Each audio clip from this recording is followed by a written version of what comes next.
Osama bin Laden एक ऐसा नाम था जिसने पूरी दुनिया में डर और गुस्सा भर दिया। वो मानव इतिहास के कुछ सबसे भयानक आतंकवादी हमलों का मास्टरमाइंड था, जिसमें 11 सितंबर 2001 का विनाशकारी हमला भी शामिल है।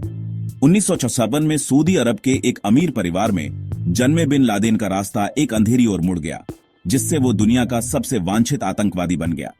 बिन लादेन की विचारधारा इस्लाम की एक कट्टरपंथी व्याख्या में निहित थी, जो पश्चिम के प्रति हिंसा और घृणा को बढ़ावा देती थी। उसका मानना था कि संयुक्त राज्य अमेरिका और उसके सहयोगी इस्लाम के खिलाफ युद्ध छेड़ रहे हैं और उसने वापस लड़ने के लिए मजबूर महसूस किया। इसी विश्वास ने उसे दुनिया भर में अनगिनत हमलों के लिए जिम्मेदार आतंकवादी संगठन अल कायदा बनाने के लिए प्रेरित किया। बिन लादेन के कार्यों का वैश्विक राजनीति, सुरक्षा और लाखों लोगों के जीवन पर गहरा प्रभाव पड़ा। उसका नाम आतंक का पर्याय बन गया, जो इतिहास के पन्नों में हमेशा के लिए नफरत और विनाश के प्रतीक के रूप में अंकित हो गया। एक विशेषाधिकार प्राप्त युवा से कट्टरपंथी आतंकवादी बनने तक ओसामा बिन लादेन की यात्रा जटिल और बहुआयामी है। सऊदी अरब में एक अमीर परिवार में जन्मे बिन लादेन ने एक आरामदायक परवरिश और अच्छी शिक्षा पाई। हालांकि 1970 के दशक के अंत में उनके विश्वविद्यालय के वर्षों के दौरान उनका विश्व दृष्टिकोण बदलना शुरू हो गया। इस दौरान बिन लादेन कट्टरपंथी इस्लामी विद्वानों की शिक्षाओं से बहुत प्रभावित थे, जो इस्लाम की एक उग्र व्याख्या का प्रचार करते थे। 1978 में अफगानिस्तान पर सोवियत आक्रमण उनके जीवन का एक महत्वपूर्ण मोड़ साबित हुआ। अफगान लोगों की दुर्दशा से बहुत प्रभावित होकर बिन लादेन उस क्षेत्र में गया और सोवियत सेना के खिलाफ प्रतिरोध में शामिल हो गया। अफगानिस्तान के युद्ध के मैदानों में ही बिन लादेन ने एक लड़ाके और एक नेता के रूप में अपने कौशल को निखारा। वह अफगान प्रतिरोध में शामिल होने के लिए विदेशी लड़ाकों की भर्ती और धन उगाहने में शामिल हो गया। इस अनुभव का बिन लादेन पर गहरा प्रभाव पड़ा, जिससे उसकी चरमपंथी मान्यताएं मजबूत हुईं और उसे एक वैश्विक आतंकवादी नेता बनने की राह पर ले जाया गया। 1979 में अफगानिस्तान से सोवियत वापसी ओसामा बिन लादेन के जीवन में एक महत्वपूर्ण मोड़ साबित हुई।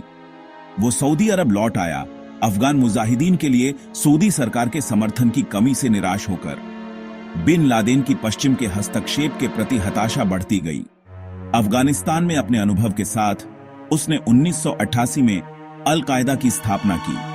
अल कायदा का उद्देश्य अमेरिका और उसके सहयोगियों के खिलाफ जिहाद छेड़ना था।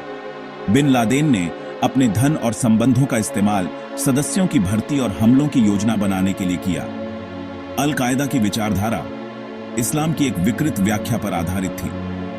1996 के वर्ल्ड ट्रेड सेंटर और 1998 में अमेरिकी दूतावास पर बम विस्फोटों ने संगठन को कुख्यात बना दिया। इन हमलों ने बिन लादेन और अल कायदा को वैश्विक ध्यान के केंद्र में ला दिया। सऊदी सरकार की, खासकर पहले खाड़ी युद्ध के दौरान संयुक्त राज्य अमेरिका के साथ उनके गठबंधन की ओसामा बिन लादेन की आलोचना के कारण 1991 में उसे सऊदी अरब से निष्कासित कर दिया गया। उसने सूडान में शरण मांगी, जहां उसने अल कायदा के नेटवर्क का संचालन और विस्तार जारी रखा। हालांकि अंतर्राष्ट्रीय दबाव में सूडान ने 1996 में बिन लादेन को निष्कासित कर दिया। बिन लादेन को तालिबान शासन के संरक्षण में अफगानिस्तान में शरण मिली। तालिबान एक कट्टरपंथी इस्लामी समूह, जिसने अधिकांश अफगानिस्तान को नियंत्रित किया, ने बिन लादेन की चरमपंथी विचारधारा को साझा किया और उसे संचालित करने के लिए एक सुरक्षित आश्रय प्रदान किया। अफगानिस्तान में बिन लादेन ने प्रशिक्षण शिविर स्थापित किए और पश्चिम के खिलाफ हमलों की योजना बनाई। उसने अफगानिस्तान में अपने समय का उपयोग अल कायदा के वैश्विक नेटवर्क को मजबूत करने, नए सदस्यों की भर्ती करने और अन्य आतंकवादी समूहों के साथ गठबंधन बनाने के लिए किया। अफगानिस्तान में बिन लादेन की उपस्थिति ने वैश्विक सुरक्षा के लिए एक महत्वपूर्ण खतरा पैदा कर दिया, जिससे वह संयुक्त राज्य अमेरिका के लिए एक प्रमुख लक्ष्य बन गया। भाग 5, आतंक का चेहरा। बिन लादेन के आतंकी हमलों का दौर। अफगानिस्तान में अपने सुरक्षित ठिकाने से ओसामा बिन लादेन ने कई दुस्साहसी आतंकवादी हमलों की योजना बनाई। 1998 में केन्या और तंजानिया में अमेरिकी दूतावासों पर बमबारी, जिसमें 224 लोग मारे गए। 2000 में यमन में यूएसएस कोल पर बमबारी, जिसमें 17 अमेरिकी नाविक मारे गए। 11 सितंबर को वर्ल्ड ट्रेड सेंटर और पेंटागन पर हुए हमलों ने बिन लादेन की विरासत को मजबूत किया।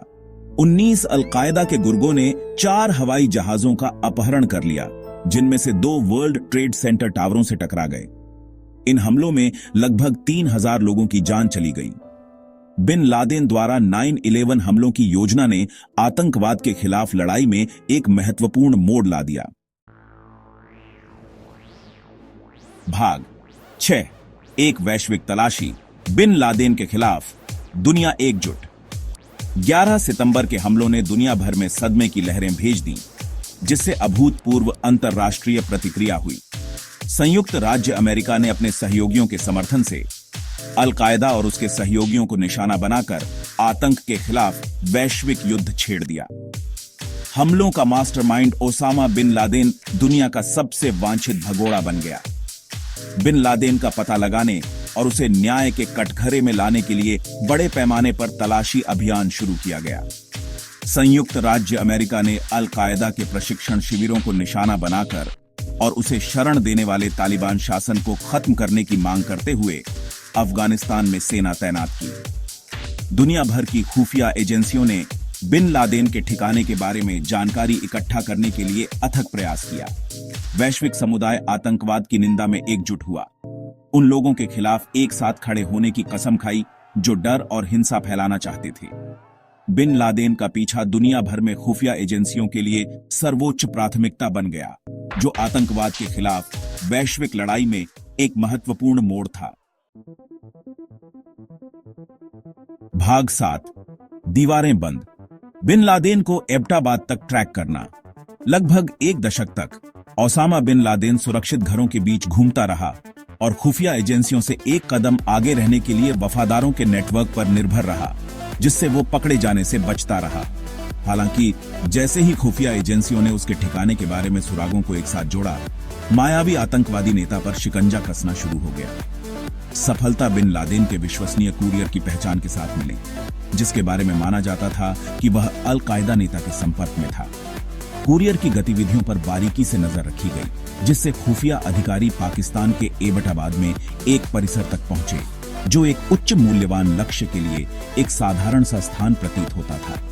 परिसर की असामान्य विशेषताएं, जिनमें ऊंची दीवारें, कांटेदार तार और इंटरनेट या फोन कनेक्शन की कमी शामिल है, ने संदेह पैदा किया।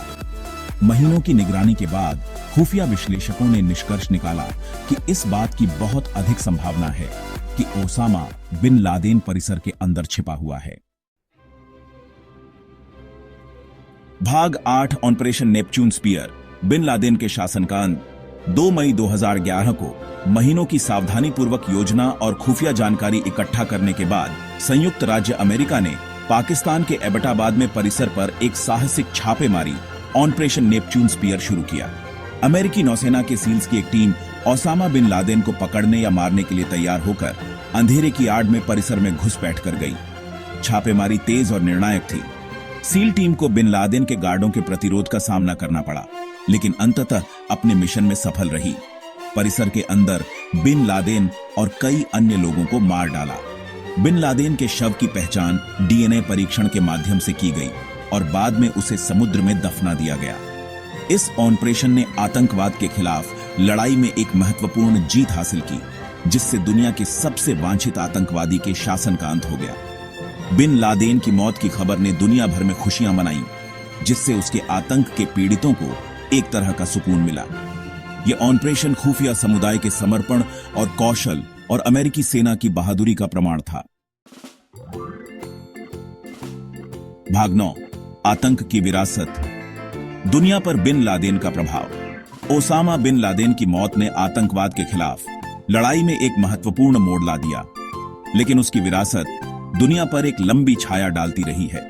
उसके कार्यों का वैश्विक राजनीति, सुरक्षा और लाखों लोगों के जीवन पर गहरा प्रभाव पड़ा। विशेष रूप से 9/11 के हमलों ने बढ़े हुए सुरक्षा उपायों, बढ़ी हुई निगरानी और आतंकवाद विरोधी प्रयासों पर वैश्विक ध्यान केंद्रित करने के युग की शुरुआत की। इस्लाम की विकृत व्याख्या में निहित बिन लादेन की विचारधारा दुनिया भर में चरमपंथी समूहों और व्यक्तियों को प्रेरित करती रही है। आतंकवाद के खिलाफ लड़ाई एक जटिल और निरंतर चुनौती बनी हुई है। दुनिया के विभिन्न कोनों से उभरते खतरे सामने आ रहे हैं। बिन लादेन भले ही चला गया हो, लेकिन नफरत और हिंसा की विचारधारा के खिलाफ लड़ाई जो उसने अपनाई थी, जारी है।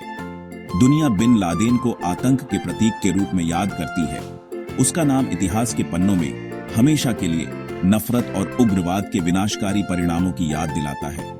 हालांकि उसकी मौत ने एक महत्वपूर्ण जीत हासिल की, लेकिन दुनिया उसके कार्यों की विरासत और आतंकवाद के खिलाफ चल रही लड़ाई से जूझ रही है।